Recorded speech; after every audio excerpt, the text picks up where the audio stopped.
ٹیک T V Canada پر آپ کا خیر مقدم ہے۔ ٹیک ٹی وی کینیڈا کے پروگرام باکمال میں آپ دیکھ رہے ہیں اپنے میزبان آصف جاوید کو۔ ناظرین اکرام، ہماری خوش قسمتی ہے کہ آج ہمارے درمیان ایک ایسی شخصیت موجود ہے جو صحافت کی دنیا میں ایک بہت ہی ممتاز اور نمایاں مقام رکھتے ہیں۔ تقریباً 50 سال سے زیادہ عرصہ صحافت کی دنیا میں گزار چکے ہیں اور صحافتی حلقوں میں بہت زیادہ اعتبار اور بہت زیادہ ممتاز حیثیت کے مالک ہیں۔ شوقیہ طور پر شاعری بھی کرتے ہیں، یہ میں سوال ان سے کروں گا بعد میں۔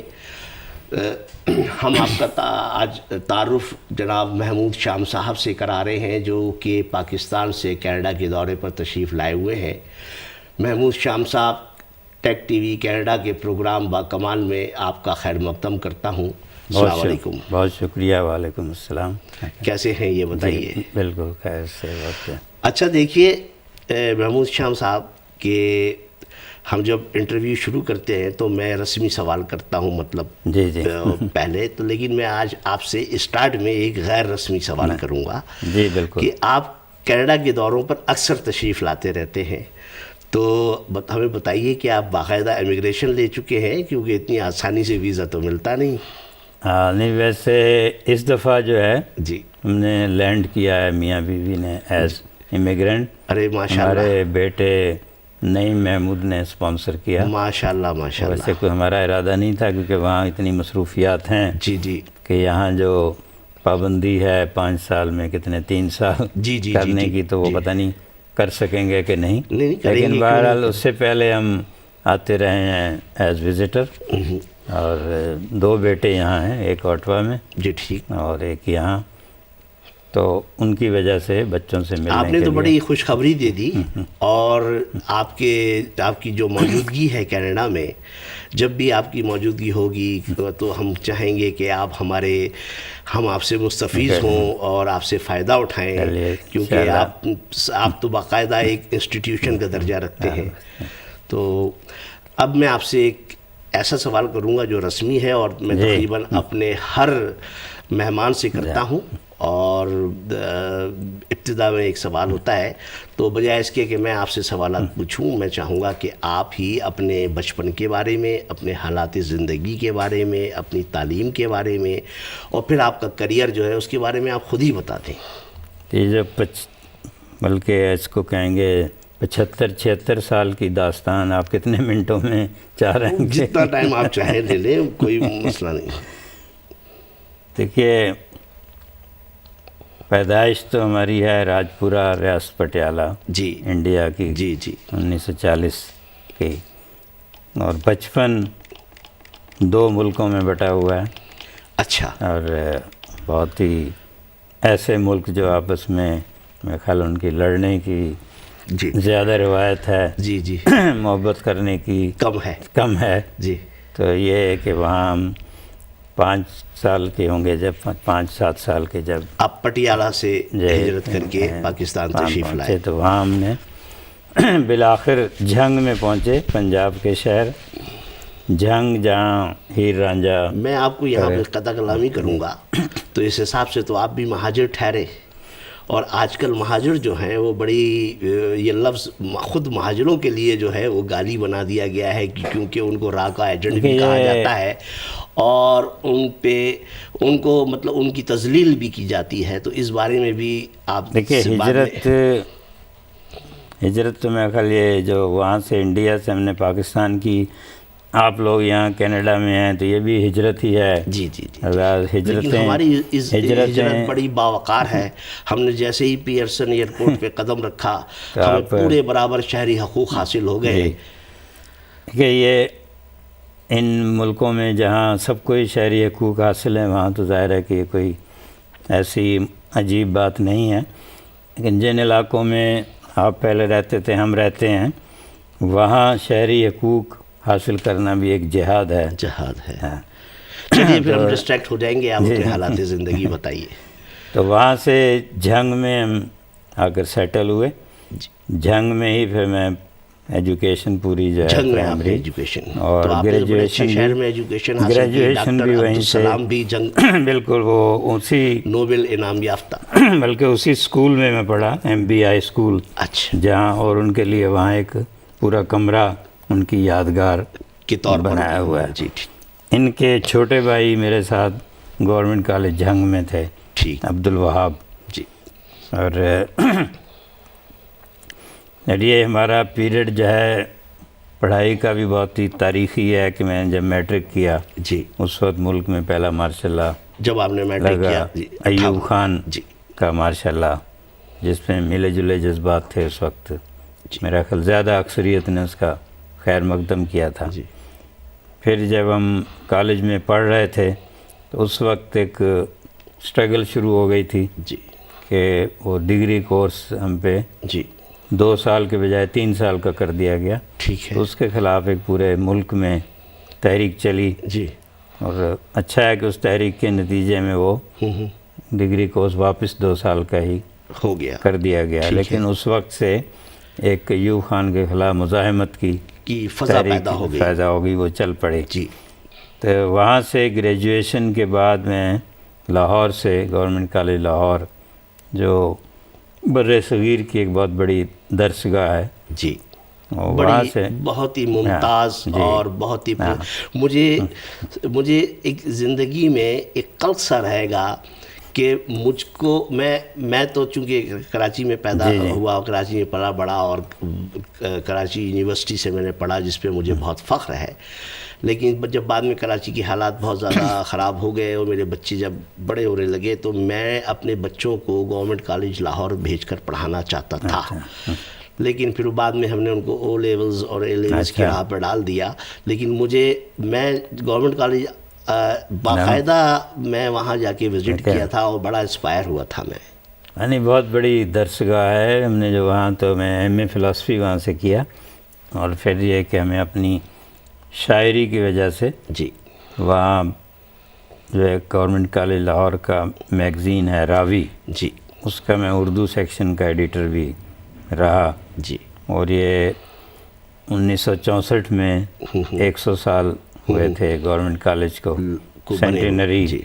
اس میں بھی اس وقت اس 7 سالہ تقریبات میں جی نمبر کو میں نے ایڈٹ کیا. ٹھیک. یہ بھی بہت بڑا اعزاز تھا کیونکہ راوی میں بہت بڑے بڑے لوگ رہے ایڈیٹر. آپ نے اپنی صحافتی زندگی کا آغاز راوی کے ایڈیٹر سے کیا، یوں کہنا چاہیے. تو یہ سب سے بڑا اعزاز تو یہی ہو گیا آپ کے لیے. جی تو یہ ہے کہ وہاں سے MA فلسفی کرنے کے ساتھ ہی، لیکن ضرورت تھی پڑھنے کے ساتھ ساتھ ملازمت کرنے کی، کہ گھریلو حالات ایسے نہیں تھے. تو میں وہاں قندیل، ہفت روزہ قندیل تھا نوائے وقت کا، جی اس کا بہت پاپولر تھا اس زمانے میں. جی تو وہاں مجھے انہوں نے اسسٹنٹ ایڈیٹر کی حیثیت سے جاب مل گئی تھی ساتھ ہی. تو اسی لیے پڑھنے کے بعد پہلے تو ارادہ تھا کہ فلسفے میں MA کرنے کے بعد کہ لیکچرشپ کرنے، اس کے ساتھ ساتھ ہی مطلب ابھی پڑھ بھی رہے تھے. اور جی ٹھیک ہے. تو ویسے تو ارادہ تھا کہ لیکچرشپ کی طرف جائیں گے، لیکن جب وہ جرنلزم میں چلے گئے ایک دفعہ، وہ تو پھر یہ ایسا ہے کہ اس میں واپسی کا کوئی جرنلزم میں واپسی کا کوئی دروازہ نہیں. تو وہاں سے پھر ہمیں انہوں نے میں نوائے وقت کا میگزین ایڈیٹر بنایا. اسے بڑا برا ایڈکشن ہے جناب. میں خود کیمیکل انجینئر ہوں، لیکن یہ ایسا ایڈکشن مجھ کو لگا ہے کہ لگتا ہے کہ میں مکمل مریض ہو چکا ہوں جرنلزم کا.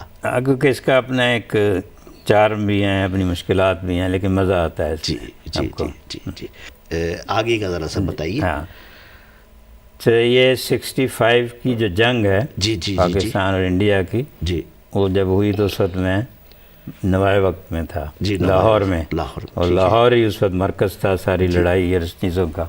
تو اس میں ہم نے پھر جنگ کی کوریج بھی کی، ترانے بھی لکھے. اچھا.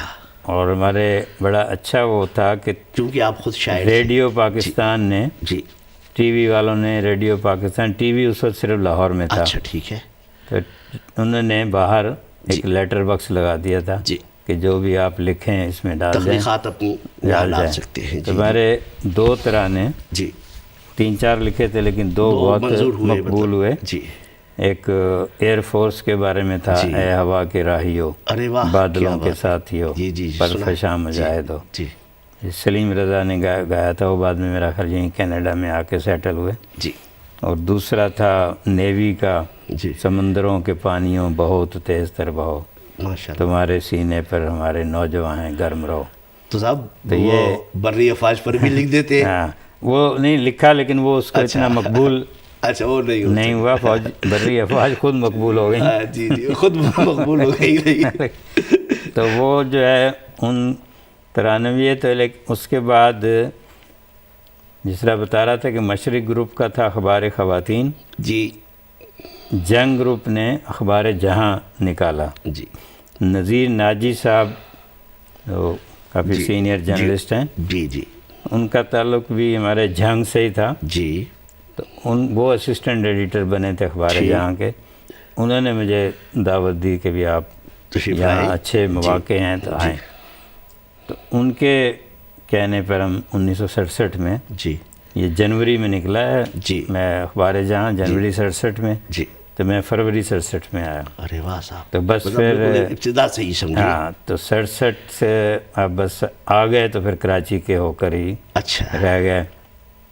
مہاجر تو آپ پہلے سے ہی تھے، تو پھر ہاں، مسئلہ ہی کوئی نہیں تو تھا۔ کراچی والے ہمیں کراچی والا سمجھتے ہیں کہ نہیں یہ ابھی نہیں پتہ، ارے صاحب، کراچی والے آپ لیکن کو ہمارے بہت عزت احترام سے لیکن ہمارے جو پنجاب والے ہیں جی جی انہوں نے ہمیں مہاجر سمجھنا اور کراچی والا سمجھنا شروع کر دیا، تو وہ پیریڈ ان کی نظر سے نہیں نہیں گزرا ہے۔ جی حالانکہ ہمارے وہاں بہت اچھے پاک ٹری ہاؤس میں جی بیٹھنا، ناصر کاظمی، انتظار جی، حسین، جی جی، انجم رومانی، سب جی، بڑے جی۔ بڑے لوگ تھے، ان سے اس کو بیٹھنے بڑا کا۔ آسان طریقہ تھا، آپ پنجابی زبان میں شاعری شروع کر دیتے۔ نہیں وہ بھی کیا ہے، اچھا، وہ بھی کی، لیکن پھر بھی نہیں مانا۔ ہاں۔ مجھے، میں اکثر میرے یہاں پنجابی دوست ہیں، میں ان کے ساتھ ہماری بہت گپ شپ رہتی ہے، بڑے مہربان دوست ہیں، بہت انسان دوست ہیں۔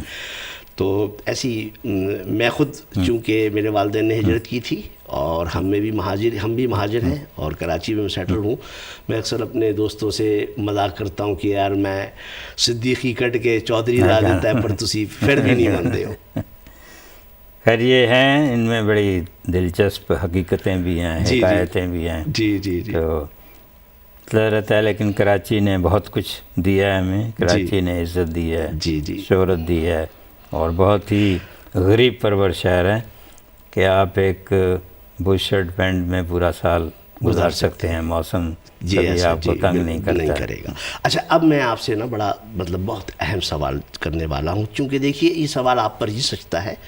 50 سال سے زیادہ آپ 53 سال ہو گئے، اگر میں نے ابھی انگلیوں پر گن لیا جب آپ بات کر رہے تھے، تو آپ کو 53 ایئر صحافت میں مکمل ہو چکے ہیں، ٹھیک ہے نا؟ یعنی راوی کی ایڈیٹر سے لے کے آج کے دن تو اگر میں کاؤنٹ کروں اگر، ٹھیک ہے، تو یہ سوال آپ پر ہی سوچتا ہے۔ آپ نے فلسفے میں ایم اے کیا اور اس کے بعد ساری زندگی صحافت میں کام کیا، ٹھیک ہے، یہ آپ کا ٹریک ریکارڈ رہا ہے۔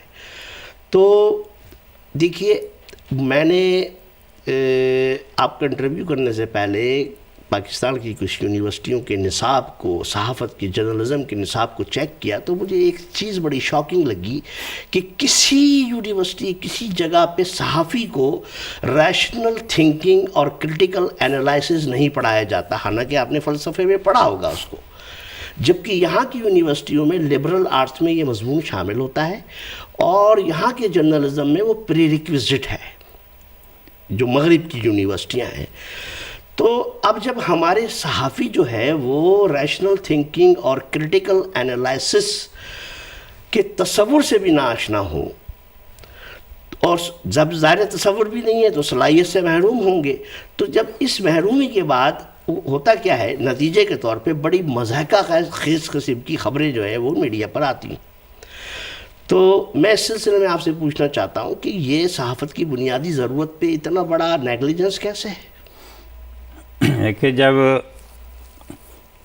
ہم نے صحافت شروع کی اس وقت یہ کسی بھی یونیورسٹی میں جی، جرنلزم پڑھایا نہیں جا رہا تھا۔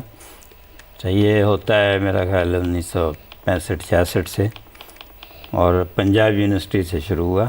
جی، تو جو شروع کرنے والے لوگ تھے جی، وہ خود بھی کوئی ریشنل تھنکنگ کے قائل نہیں تھے، اور یہ ایک بحث چلتی رہی ہے جی جو ہمارے یہاں ظاہر ہے کہ سیکولرزم کی اور ریلیجن کی بھی بنیاد بات پرستی چلی ہے. کی. جی جی پھر یہ بھی چلتی رہی بحثیں کہ ہمیں ماضی کو اون کرنا چاہیے نہیں کرنا چاہیے. جی کہ محمد بن قاسم جب آیا اس وقت سے پاکستان بن گیا تھا. یہ بھی ایک چیزیں کہی جاتی ہیں. نظریہ ہے ایک. جی پاکستان کی ثقافت کیا ہے جی اس پہ بھی جھگڑا چلتا رہا ہے. پاکستان کی ثقافت مسلمان ثقافت ہے، عرب ثقافت ہے، یا پھر جو لوگ انڈیا سے آئے تھے ان کی ثقافت ہے. انڈیا سے تو آئے ہی نہیں تھے. موہنجو ڈاڑو کی 5000 سالہ تہذیب ہی ہماری تہذیب ہے. وہ بھی ایک جھگڑا ہے کہ ہم اس کو 5000 سال یا 8000 سال کو اون کریں نہ کریں. جی تو ایک یہ بہت ہی عجیب و غریب قسم کی. لیکن ان سب چیزوں کو جو آج ان ریٹروسپیکٹ بیٹھ کے سوچتے ہیں جی کہ جو پاکستان بنانے والے لوگ تھے جی وہ زیادہ تر نواب اور جاگیردار ہی تھے. جی اعلیٰ طبقے سے تعلق رکھنے والے لوگ انہوں تھے. نے ظاہر ہے ان کے ہاں میرٹ ریشنل تھنکنگ اس کا کوئی تصور نہیں تھا. تو انہوں نے جو پھر آگے ادارے بنائے جی اس میں بھی جی پھر اس کے بعد ایک عجیب و غریب چیز ہے جی جن مذہبی سیاسی جماعتوں نے پاکستان کے قیام کی مخالفت کی تھی جی جی وہی 1953 سے پاکستان کی مالک بنی کی ہوئی. نظریہ پاکستان کی چیمپئن بن گئی. جی اور انہوں نے اپنی وہی شدت پسندی اور اس کو قائم رکھا. مسلط کرنے کی کوشش کی. جی اس میں پھر ایک جو ہے نوائے وقت گروپ جی اور اس کے بعد کو جماعت اسلامی نے جو اخبارات ادارے قائم کیے انہوں نے اس چیز کو آپ پہ مسلط کرنے کی کوشش کی کہ یہ اسلام کیا ہے اور اسلام ہی اساس ہے پاکستان کے قیام کی اور سب چیزیں. تو وہ آپ کے جو اصل جو قائد اعظم کا پاکستان تھا اس سے دور کرنے کی کوشش تھی. اسی تناظر میں پھر آپ اس کو لیں کہ جو ماس کمیونیکیشن کے ادارے بنے تو وہاں باقاعدہ اسی قسم کی کتابیں جی پڑھائی جائیں. اور ایک زمانے تو یہ بھی تحریک چلی اسلامی صحافت. جی جی اسلامی تب تو آ چکی ہے. ہاں نہیں مطلب جہاں آپ ہیں تو صحافت ہوگی نہ وہ اسلامی ہوگی نہ غیر اسلامی ہوگی. اسلامی طب جو ہے وہ باقاعدہ وضع ہو چکی ہے. تو وہ وہاں جو ہے جن لوگوں نے بھی ان میں میرا خیال ایک مسکین اعجازی تھے جی عبدالسلام خورشید تھے جنہوں نے اس وقت کا نصاب ترتیب دیا. اس کے بعد کیونکہ مجھے پڑھنے کا اتفاق نہیں ہوا ویسے جانا ہوتا ہے مختلف جگہ تو مجھے نہیں پتا کہ ابھی تک بھی انہوں نے کوئی ایسی چیزیں متعارف کی ہیں کہ نہیں جس میں ریشنل تھنکنگ ان کو لایا جائے. آگزیلری کورسز جو ہوتے ہیں جو کہ آپشنل ہوتے ہیں ان میں کیا جا سکتا ہے. ہاں نہیں ہونا چاہیے. مطلب یہاں کا آپ کے میں نے کچھ کتابیں پڑھی مارشل میکلوہن جہاں کینیڈا کے بہت بڑے میڈیا ایکسپرٹ اور انہوں نے اس وقت 60s میں جو کچھ لکھا جی چینل وغیرہ کے بارے میں اس وقت حالانکہ کہیں بھی اتنا نہیں تھا لیکن وہ اب بالکل صحیح ثابت ہو رہا ہے. انہوں نے ہسٹری کے کنٹیکسٹ میں لٹریچر کے ان کو کہیں بھی نہیں پڑھایا جاتا. جی اچھا بتائیے ان کو کہیں نہیں پڑھایا جاتا. ان کا کہیں نہیں پڑھایا جاتا بلکہ وہ بہت سے پروفیسر سے بات ہوتی ہے وہ نام تک بھی نہیں جانتے. بتائیے تو وہ حالانکہ ماڈرن میڈیا میں بہت بڑا نام ہے. اچھا میں آپ سے اس مرحلے پہ ایک سوال کروں گا ایتھیکل جرنلزم کے بارے میں. تو دیکھیے آپ صحافت کے اصول ہوتے ہیں آبجیکٹیویٹی فیئرنیس اور ایکیوریسی یعنی یہ تین چیزیں جو ہے نا یہ بنیادی مسئلہ ہے سانچہ ہے بلکہ کہنا چاہیے خبر باہر نکالنے کا. لیکن اب ایک نیا سانچہ وضع کیا گیا ہے جس کو جذباتیت نفرت اور لفاظی کہا جاتا ہے. یعنی خبر اب پہلے جب خبر ڈیسک پہ آتی تھی نیوز ڈیسک پہ تو جو وہاں پروسیس تھا اس میں آبجیکٹیویٹی فیئرنیس اور ایکیوریسی جو ہے وہ اس کو مد نظر رکھا جاتا تھا. اب جذباتیت نفرت اور لفاظی کو مد نظر رکھا جاتا ہے. یہ سانچے کیوں بدل گئے؟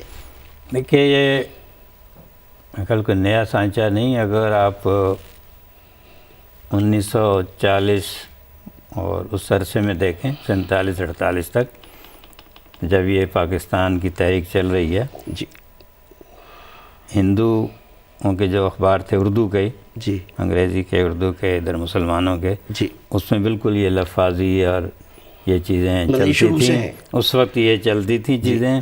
مولانا ظفر علی خان ادھر تھے، ادھر معاشے تھے، تو پرتاپ کے، آبجیکٹیوٹی کا کانسیپٹ اس وسعت وقت نہیں بھی تھی، نہیں کیونکہ تھا۔ اس وقت آپ کے سامنے تھا کہ انہوں نے پاکستان بنانا تھا، انہوں نے پاکستان بننے سے روکنا تھا، اچھا۔ تو اس میں ساری حدود وہ کرتے تھے، تجاوز کرتے تھے۔ تو اسی کا میں اس کو کہتا ہوں کہ وہ جو تحریک پاکستان ہے اس کا ہینگ اوور ابھی تک چلتا ہے، باقی ہے۔ جی تو وہ جو ہم سے بھی بعض دفعہ کہتے ہیں جی آپ مولانا ظفر علی خان کی صحافت دیکھیں، حسرت موہانی کی دیکھیں، میں نے کہا وہ ایک پیریڈ تھا، اس کی صحافت تھی۔ آج میڈیا ایک انڈسٹری ہے، جی تو انڈسٹری کے جو بھی قواعد و ضوابط ہوتے ہیں، جی مطلب یہ ایتھکس صرف جی صحافت میں نہیں ہے، جی ہر انڈسٹری میں ہے، مورالٹی ہے، ہر چیز ہے، پروفیشنلزم ہے، ہر جگہ یہ ہے، تو اس کا خیال ہمیں رکھنا چاہیے۔ جی لیکن آپ کے ہاں جو مسئلہ ہوا ہے کہ ایک تو جو مذہبی شدت پسند تھے انہوں نے آپ کو کہیں ایکیوریسی اور ان چیزوں پہ نہیں رہنے دیا، ٹھیک۔ کہ ان کا ڈر بھی آپ کو لکھتے وقت بھی ہوتا ہے کہ یہ کل کوئی اس میں ذرا تو زیادہ اب جب آپ نے ہم کر دیا۔ تھریٹس کی بات کریں گے تو اس میں ہم کور کریں گے اس چیز کو۔ وہی یہ چیزیں کہ ریشنلزم جی میں آپ کا جاگیردار سب سے بڑی رکاوٹ ہے، جی اس کے بعد مذہبی پریشر گروپ، مذہب نہیں کہہ رہا رکاوٹ، مذہبی پریشر گروپ، سیاسی جماعتیں، اس کے بعد سیاسی جماعتیں، لسانی جماعتیں، پھر یہ جو ہیں قوم پرست علیحدگی پسند جماعتیں، جی اس کے بعد غیر مرئی تھریٹس بھی تو پھر ہوتے ہیں، یہ صاحب ان کا بھی نام لے نہیں بالکل نہیں، اس میں وہ میرا خیال کوئی مذائقہ اس نہیں کو ہے۔ انویزیبل یا اس کے کہنے کی ضرورت نہیں ہے، باقاعدہ ایک اس کی ہسٹری ہے جی کہ فوج کی طرف سے جو مداخلت ہوتی کی رہی گئی ہے، ہے سیاسی امور میں، شہری امور میں، جرنلزم میں، صحافت میں، تو وہ بالکل ایک ہسٹری ہے، اس میں کیوں ہم جی اب وہ ذرا خامد کا نام لینے سے عورتیں شرماتی تھیں، تب شرمانے کی کیا ضرورت ہے؟ ہسٹری ہے تو فیکٹ ہے، کتابیں لکھی جا چکی ہیں اب اس پر۔ جا چکی ہے بالکل۔ اچھا، میں آپ معافی چاہتا ہوں، آپ کی گفتگو کو میں نے قطع کیا، لیکن چونکہ اس مرحلے پر مجھے آپ سے کچھ اہم سوال کرنے ہیں، میرے پروگرام کا وقت محدود ہے، تو میں چاہتا ہوں آپ کا ہر سوال جو ہے جو میں نے آپ سے کیا اس میں بڑی وسعت تھی جواب دینے کی آپ کو، لیکن میں تھوڑا سا سب کا ہی ذکر کرنا چاہتا ہوں۔ میرا آپ سے ایک سوال ہے، اور مجھ سے یہ سوال میرے کسی دوست نے بھی پوچھا تھا آپ ہی کے بارے میں، کہ آپ تو صحافی ہیں، ٹھیک ہے نا، اور 53 سال تو آپ کا مطلب آفیشل پیریڈ ہے، اور ان آفیشل بھی آپ ظاہر لکھتے رہے، اخبارات رسالوں میں بھیجتے رہے طالب علمی کے زمانے میں، تو آپ کا کینوس تو بہت ہی وسیع ہے، صحافی کا کینوس تو بہت وسیع ہوتا ہے، تو پھر آپ نے اپنے احساسات اور جذبات کو ردیف اور قافیے کی پابندی میں ڈال کر شاعری کا میڈیم کیوں اختیار کیا؟ یہ بڑا امپورٹنٹ کوئسچن ہے۔ نہیں، اس میں میرا خیال ہے کہ ترتیب الٹی ہے، جی، کہ پہلے ہم نے شاعری شروع کی تھی، اچھا، یہ بلکہ میٹرک کے بعد ہی پہلی غزل، نہیں وہ تو آپ نے مجھے بتایا کہ آپ نے قومی ترانے بھی لکھے ہیں۔ نہیں وہی کہہ رہا ہوں کہ وہ شاعری، بلکہ میں اپنے آپ کو ایک شاعر کی حیثیت سے دیکھنا جاننا زیادہ پسند چاہوں کرتے ہیں گا، آپ، بڑی حیران کن بات ہے یہ۔ جو چیزیں رہنے والی ہیں نا جی، وہ شاعری رہتی ہے، آپ کے اداریہ کالم یہ نہیں رہتے ہیں۔ اچھا، حالانکہ ایک صحافی کے لیے لکھنے کو بڑا مارجن ہوتا ہے، کیونکہ وہاں ردیف قافیوں کی پابندی نہیں ہوتی، اوزان کی پابندی نہیں ہوتی، بحر کی پابندی نہیں ہوتی۔ جو شعری تجربہ ہے جی، وہ میرا خیال ہے اس میں صحافت میں تو آپ کو پھر بھی بہت سی پابندیوں کی و ضوابط کا خیال رکھنا پڑتا ہے، لکھتے جرنلزم کے حوالے سے وہی کہہ رہا ہوں۔ لیکن میں جو آپ سے بات کر رہا ہوں، مثال کے طور پہ اگر آپ مجھ سے 10,000 آدمی کے مجمع میں فی البدیہہ تقریر کرا لیں، میں کر دوں گا۔ آپ مجھے کسی موضوع کے اوپر بات کرنے کے لیے کہیں، میں کر لوں گا۔ اس کو لکھنے کے لیے دے دیں، میں لکھ دوں گا، لیکن میں ایک 2 مصروں کا شعر جو ہے وہ نہیں کہہ سکتا۔ میری بات سمجھ رہے ہیں؟ کیونکہ میں یہ سمجھتا ہوں یہ بڑا مشکل کام ہے، میں کیسے اپنے خیالات کو ان الفاظ کے سانچے میں ڈھالوں۔ میرا یہ کہنے کا مقصد تھا کہ آپ کو شاعری کا کینوس زیادہ وسیع نظر آتا ہے بنسبت صحافت کی، یہ بڑی عجیب بات کی ہے ویسے آپ نے۔ دونوں کی جو ریڈرشپ اور آڈینس ہے جی وہ مختلف ہے، جی، مزاج بھی مختلف ہے نا ان تو کے۔ اس لیے اس کو کیٹر کرنا وہ زیادہ مشکل ہے ادبی اور شعری کاری کو، لیکن یہ کہ ہماری جو ایک تربیت ماحول شروع سے ملا، جہنگ میں بھی ہمارے بہت اہم شاعر تھے، شیرت الجعفری، جعفر طاہر، عبدالعزیز خالد، جن کی صحبت میں جی بیٹھے ہم، اس کے بعد لاہور میں بھی یہ صحبتیں ملی، تو میرا خیال ہے جو اپنا اظہار ہے وہ میں شعروں میں زیادہ بہتر کرنا پسند کیا ہے۔ اچھا کیا بھی ہے آپ نے، جی جی۔ لیکن اتفاق یہی ہوا جس طرح یہ آپ کی نظر میں بھی کہ بہت سے ہمارے جو ریڈرشپ صحافت میں زیادہ ملی، اس لیے بہت سے اب بھی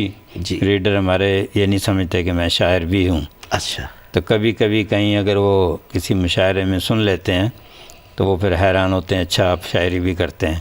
یہی مسئلہ تو مظفر واسی کے ساتھ بھی تھا کہ وہ نعتیہ کلام کہتے تھے، جی بالکل، اور لوگ ان کو ناتخواں کہتے تھے، کیونکہ میں وہ برا مانتے تھے۔ مشاعروں میں بھی زیادہ ہم شرکت کرتے بھی نہیں کہ مشاعروں والی شاعری نہیں ہے ہماری، جی اس کے علاوہ ایک وقت کا بھی کہ وہی وقت ہمارے کام کا ہوتا تھا، جی اخبار میں جب مشاعرے ہوتے ہیں جی تو مشاعروں میں آپ جائیں تب بھی لوگ آپ کو پہچانتے ہیں شاعر، لیکن بہرحال اس کا کوئی ایسا نہیں کہ ہمیں دونوں تجربے ہوتے ہیں کہ ایک مشاہدہ ہم نے کیا کسی حادثے کا، کسی تاریخی سیاسی ڈرامے کا، اس کو میں سمجھ گیا آپ کا جواب بالکل ایسا ہے کہ ہمارے ہاں جو میرے والد صوفی سلسلے سے تعلق رکھتے تھے، اور نیاز، فاتحہ اور مختلف قسم کے جو مذہبی جو گیدرنگ ہوتی ہے وہ ہوتی رہتی تھی۔ جو باورچی ہمارے یہاں کھانا پکانے کے لیے آتا تھا، اس زمانے میں باورچی گھر پہ آ کے کھانا پکاتا تھا،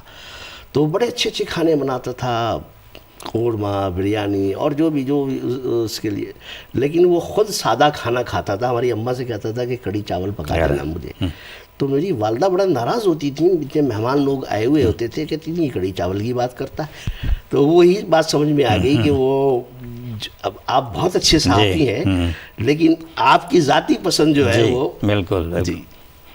اور میں یہاں بھی آ کر کینیڈا میں یہاں کی جو شاعری ہے، میں ہمیشہ کوشش کرتا ہوں کہ لیٹسٹ اینتھالوجی آف کینیڈین پوئٹری وغیرہ مل جائے۔ اچھا، تو یہ ہے کہ یہاں کس طرح یہ اپنے خیالات کا اظہار کرتے ہیں۔ بھی زیادہ ہے یہاں پر، تو میں سمجھتا ہوں کہ آپ شاعری کے میدان میں بھی یہاں پر متحرک ہو جائیں گے۔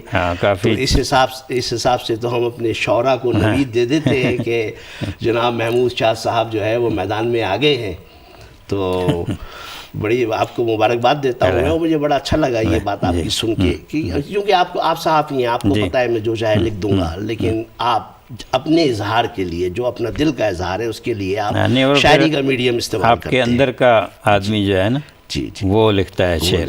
جی اچھا، دیکھیے صاحب، ابھی ہم بات کر رہے تھے تو میں نے آپ سے کہا تھا کہ تھریٹس کے اوپر ہم بعد میں بات کر لیں گے۔ تو صحافت کے اعتبار سے پاکستان جو ہے وہ دنیا کے خطرناک ترین ملکوں میں آتا ہے۔ صحافت کے اعتبار سے جو ہے دنیا کے خطرناک ترین ملکوں میں جو ہے پاکستان آتا ہے۔ تو پاکستان میں بہت سارے تھریٹس ہیں، جیسے کہ ابھی آپ نے ذکر کیا کہ ریاستی ایجنسیوں کا تھریٹ، اور دہشت گردوں کی طرف سے تھریٹ، مذہبی شدت پسند تنظیموں کی طرف سے، اور جو علیحدگی پسند ہیں ان کی طرف سے، قوم پرستوں کی طرف سے، خود سیاسی جماعتوں کی طرف سے۔ تو ان حالات میں جب ایک پاکستانی صحافی کام کر رہا ہوتا ہے تو وہ تو ایک جہاد ہی ہے اور بڑی ہمت کی بات ہے۔ تو صحافی جو ان خطرات کے پیش نظر، کئی واقعات بھی ایسے ہو چکے ہیں کہ ہمارے صحافی جو ہے اس کو اپنی جان کی قربانیاں بھی دینی پڑیں اپنی صحافتی ذمہ داریاں انجام دینے کے سلسلے میں۔ تو ذرا اس سیناریو کو آپ تھوڑا سا ڈسکس کیجئے۔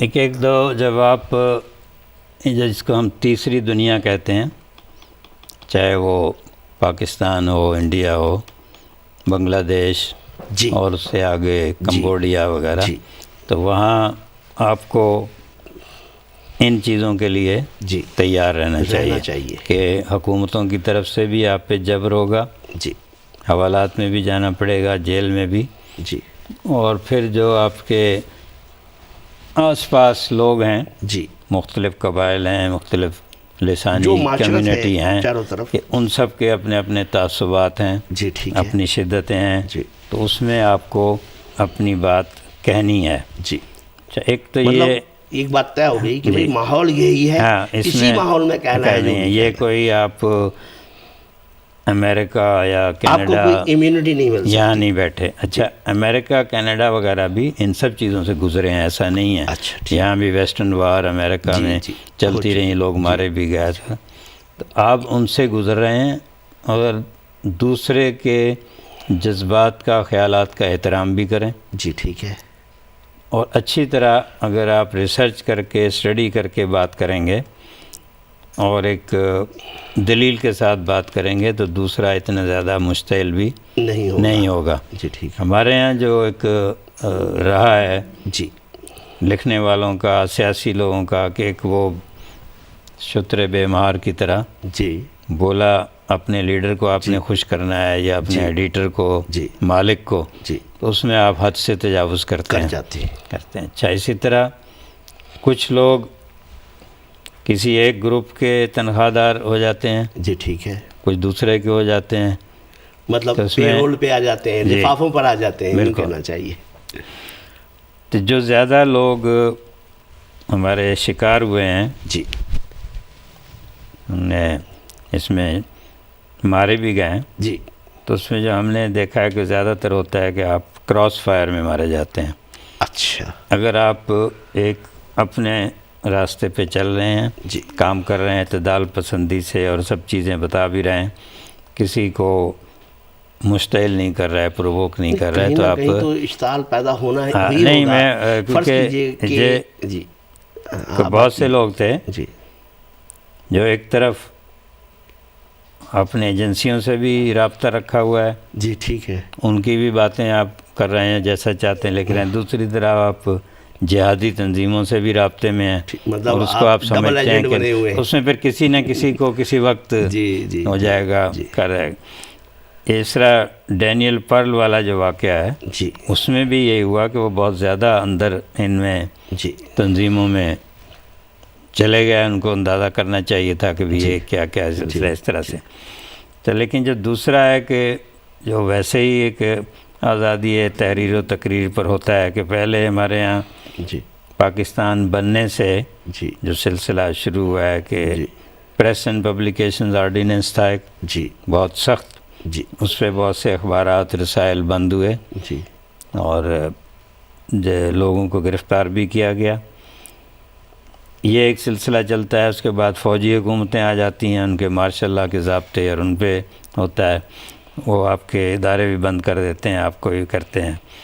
لیکن یہ ہو گیا 1988 میں ختم، پریس اینڈ پبلیکیشن آرڈیننس۔ 71 کی وار کے بعد تو باقاعدہ بہت سارے اخبارات کے ڈکلیریشن بند ہو گئے تھے، ڈیفینس آف پاکستان رولز بھی جی ڈی پی آر لگایا گیا، جی جی جی تو وہ چیزیں تھیں۔ لیکن 1988 کے بعد جو ہے وہ آپ پر حکومتی یا مملکتی قوانین کے تحت جبر نہیں ہے، اچھا اب آپ پہ پریشر گروپس کا ہے۔ ہے، اس میں سیاسی جماعتیں بھی، مذہبی جماعتیں بھی ہیں، برادریاں بھی ہیں، اور خود حکومت کے مختلف حصے بھی، فوج بھی، تو وہ جس انداز سے ایک کرتے ہیں جبر، اس میں رستے سے اٹھا لیا، اغوا کر لیا، جی آپ کے بچوں کو تھریٹ دیا۔ دے دیا، جی جی ہمیں بھی ایک تنظیم نے کہا جی ہمیں پتہ ہے آپ کے بچے کس اسکول میں پڑھتے ہیں،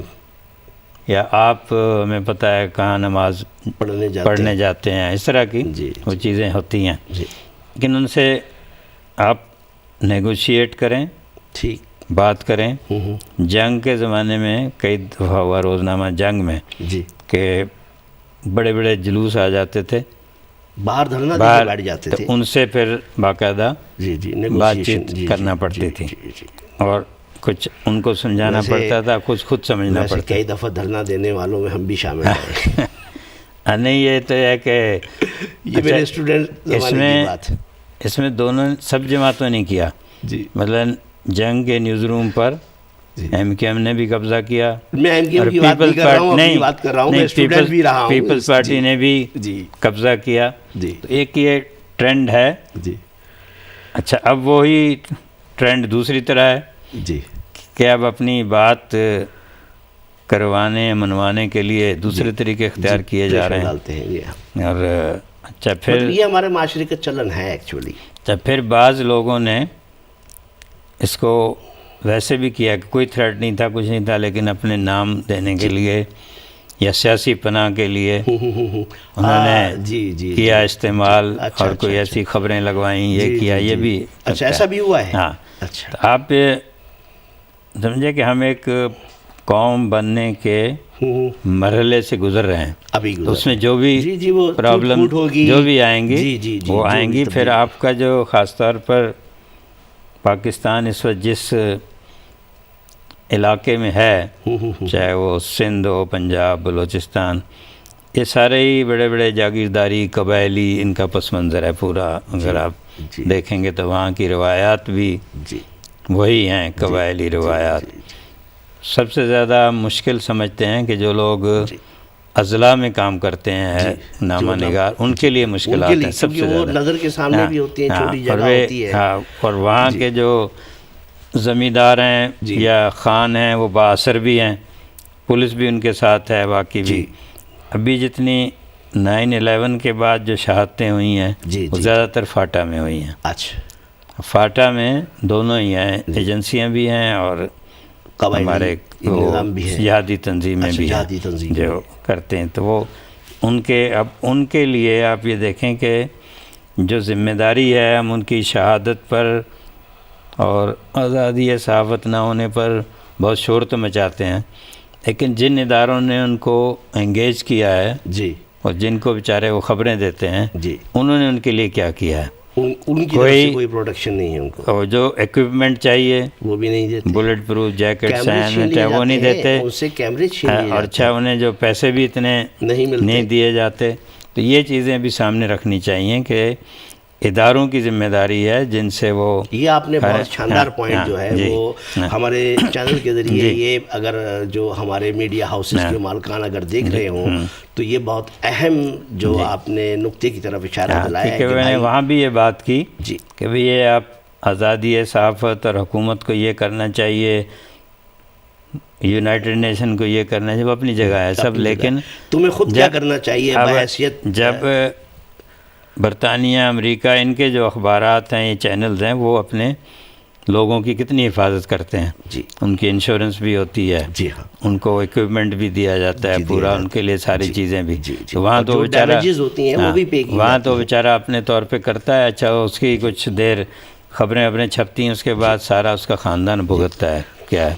اچھا آپ ایک سینئر صحافی ہیں، دیکھیے تو سینئر صحافی ہونا نا بڑی مشکل کی بات ہے، کیونکہ آپ کہیں بھی جائیں گے لوگ آپ سے سوال کریں گے، سیدھا سوال کریں گے آپ سے. لیکن یہ چونکہ آپ اس درجے پہ فائز ہیں، سوال آپ ہی سے کیا جائے گا، کوئی مجھ سے تو کبھی بھی نہیں کرے گا سوال.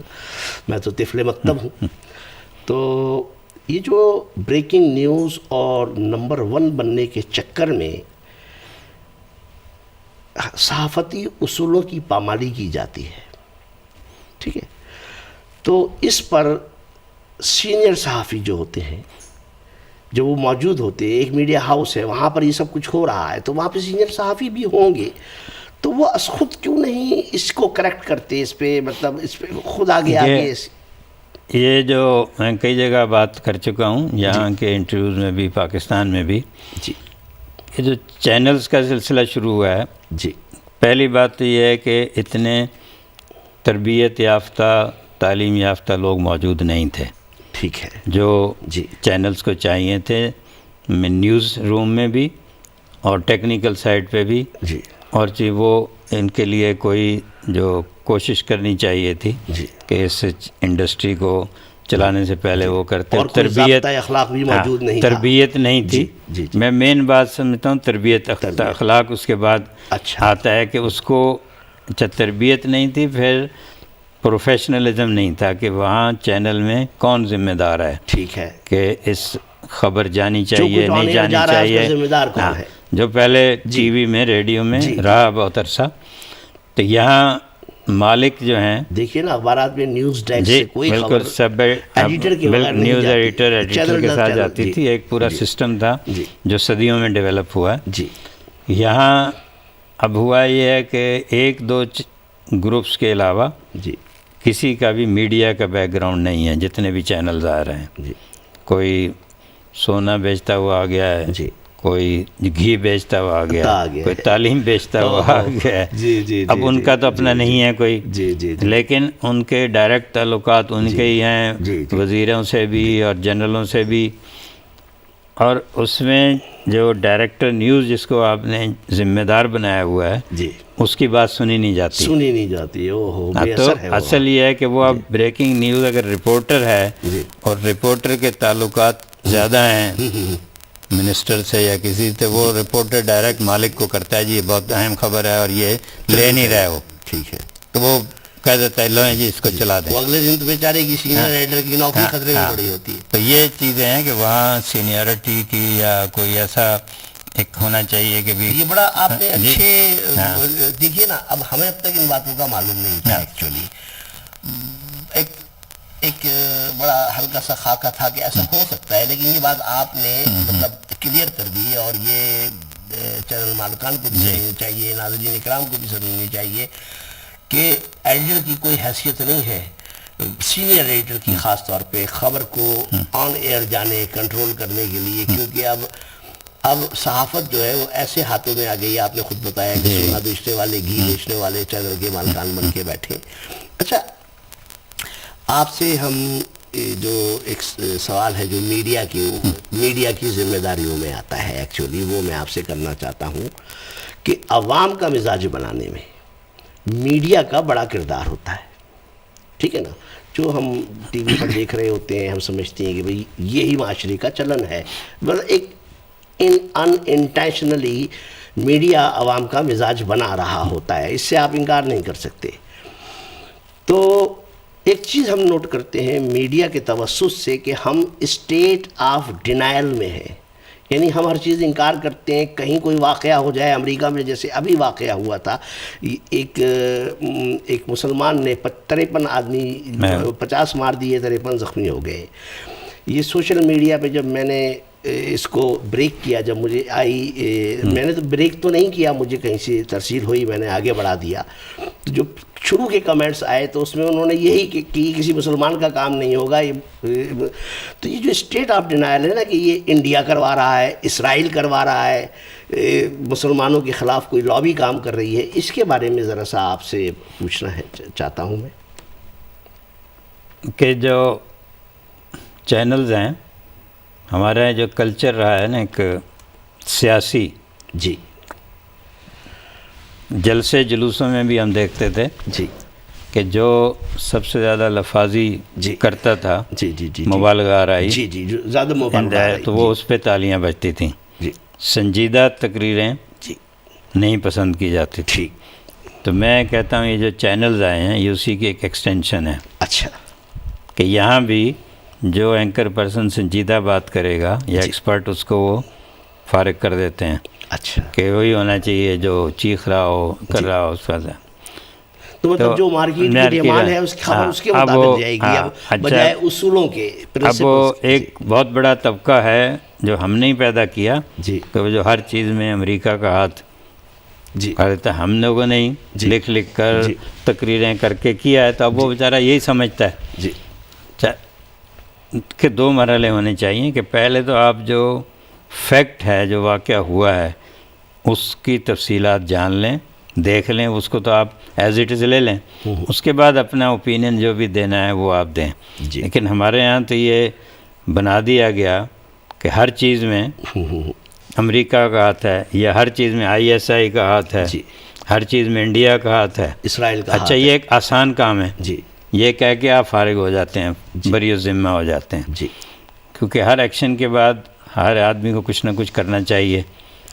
اس سے ہم فارغ ہو جاتے ہیں کہ نہیں یہ تو میں آپ سے ایک آخری سوال کروں گا، اور وہ بڑا ضروری ہے سوال کرنا، کیونکہ اس کا تعلق مجھ سے بھی کچھ ہے کہ دیکھیے ایک فکشن لکھنے والا جو ہوتا ہے، ناول لکھنے والا، افسانے لکھنے والا، شاعری کرنے والا، لوگ اس کا شمار تو اہل ادب میں کرتے ہیں، لیکن ایک صحافی جو سب سے زیادہ لکھتا ہے، اور اگر وہ صحافت کے تعلق میڈیا سے ہے، کیمرے سے ہے، تو بولتا بھی ہے، ٹھیک ہے، تو اہل ادب صحافی کو ادیب کیوں نہیں تسلیم کرتے؟ کہ ابھی تو وہاں بحث یہ چل رہی ہے جی کہ صحافت ادب ہے بھی یا نہیں، دوسرا ہے کہ جو نیوز ریڈر ہے جی وہ صحافی ہے یا نہیں۔ اچھا اب ہر چینل پہ جو بھی بیٹھا ہے وہ اپنے آپ کو صحافی اچھا کہہ رہا ہے، تو کچھ صحافی کی بھی ڈیفینیشن اب میں اس کے بعد متعین کرنے کی ضرورت ہے؟ نہیں، دیکھیں ادیب، شاعر، افسانہ نگار، شاعر، یہ ساری اصناف جو ہیں بہت عرصے سے موجود ہیں۔ اس رویے کی جانب ہے ادیبوں کی، نہیں لیکن صحافی کو ادیب کبھی بھی نہیں کہا گیا۔ ان صحافیوں میں جو لوگ فکشن رائٹر تھے، جی جی شاعر تھے، ان کا اپنی اپنی جگہ شمار ہوا، لیکن نہ انہوں نے بھی کبھی کلیم نہیں کیا کہ ہمیں صحافی ادیب کہا جائے۔ اور یہ یہاں بھی نہیں ہے، جی جی یہاں بھی وہ رائٹر ہی ہوتا ہے نا الگ۔ یہ فرمائشی سوال تھا جو میں نے آپ سے کیا جب میں یہاں آ رہا تھا، کسی دوست سے ذکر ہو رہا تھا، تو اس نے کہا، میں نے اسے بتایا میں ہوں شام کا انٹرویو کرنے جا رہا ہوں، تو اس نے کہا یار یہ سوال ضرور پوچھنا، تو وہ میں نے آپ سے فرمائشی سوال کیا۔